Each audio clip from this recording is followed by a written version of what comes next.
আসসালামু আলাইকুম ফ্রেন্ড, সবাই কেমন আছেন? আশা করি সবাই খুব ভালো আছেন। রুমার রান্নাঘরে নতুন একটা রেসিপিতে সবাইকে স্বাগত জানিয়ে শুরু করছি আজকের রেসিপি।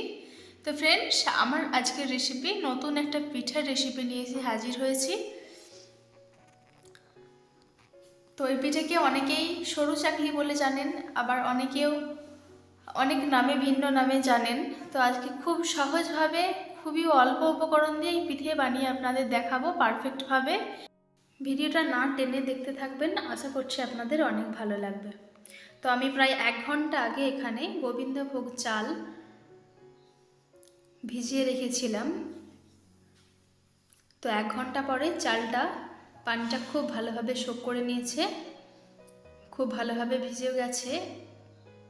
দেখুন, দেখলে বুঝতে পারবেন চালের রঙটা অনেকটা সাদাটে হয়ে গেছে, চালটা খুব ভালোভাবে ভিজে গিয়েছে বলে।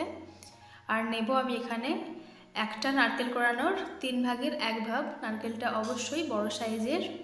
তো এবার মিক্সচারের একটা জার নিয়েছি, আর তার মধ্যে সম্পূর্ণ চালটা দেব আর দেব কোড়ানো নারকেল।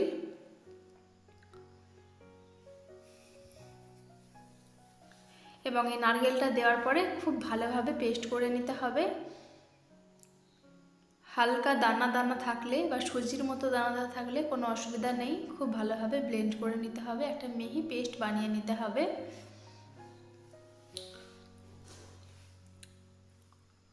তো এখন আমি এটাকে ব্লেন্ড করে নিচ্ছি বা পেস্ট করে নিচ্ছি। এখন আমার এটা পেস্ট করা হয়ে গেছে, আপনাদের দেখাবো কতটা মিহিভাবে পেস্ট করতে হবে।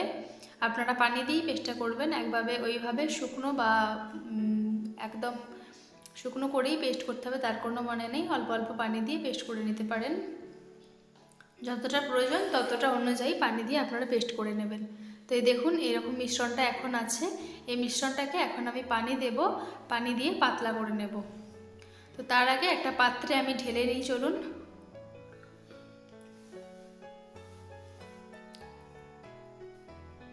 তো এই পাত্রের মধ্যে আমি ঢেলে নিচ্ছি। গাঢ়ত্বটা বুঝতে পারছেন নিশ্চয়ই, বা ঘনত্বটা বুঝতে পারছেন।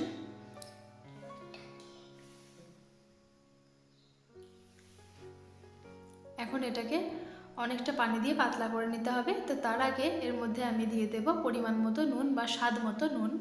তো আমার এখানে প্রায় 1 চামচ মতো নুন লেগেছে, নুনটা আমি দিয়ে দিচ্ছি। আর তারপরে পরিমাণ মতো পানি দিয়ে দেব। পানি দিয়ে এটাকে মিক্স করে নিচ্ছি। তো ব্যাটারটা কতটা পাতলা হবে সেটা আপনাদের বলে দিই। তো দুধ যেরকম পাতলা হয় ঠিক সেরকমই পাতলা হবে।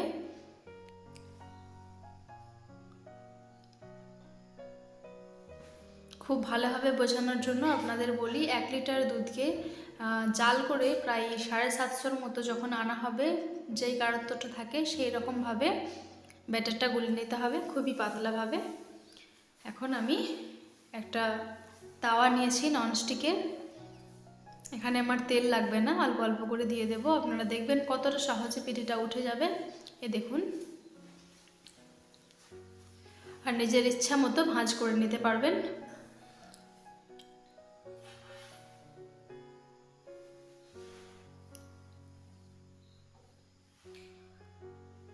খুব সহজ এই পিঠা কিন্তু যে কোনো তরকারির সাথে, চাটনির সাথে খুব ভালো লাগে। সেম প্রসেসে আমি সবগুলো পিঠে করে নেব। আর দেখুন হাতে করেই কিভাবে উল্টে নেওয়া যাচ্ছে বা ভাঁজ করে নেওয়া যাচ্ছে, কতটা পাতলা আর কতটা সুন্দর দেখতে লাগছে। আর এই পিঠেটা আমি হাতে করেই করে নিচ্ছি, এখানে স্প্যাচুলা ব্যবহার করছি না। দেখুন খুব সুন্দরভাবে উঠে গেল। এ দেখুন সব পিঠেগুলো আমার হয়ে গেছে, কতটা সুন্দর জালিদার পিঠেগুলো হয়েছে। এই পিঠেগুলো কিন্তু সব কিছুর সাথেই খেতে পারবেন।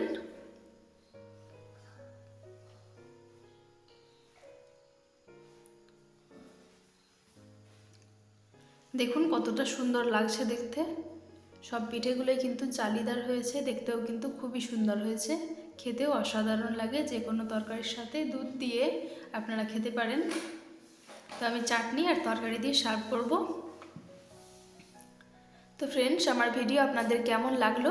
যদি ভালো লেগে থাকে অবশ্যই একটা লাইক, কমেন্ট, শেয়ার করে দেবেন। অবশ্যই আমার চ্যানেলটাকে সাবস্ক্রাইব করে নিয়ে পাশে থাকবেন। দেখা হবে আপনাদের সাথে পরবর্তী নতুন একটা ভিডিও নিয়ে। নতুন ভিডিও দেখার আপনাদের আমন্ত্রণ রইল। আপনারা ভালো থাকবেন, সুস্থ থাকবেন, সাবধানে থাকবেন। অবশ্যই চ্যানেলটা সাবস্ক্রাইব করে নেবেন।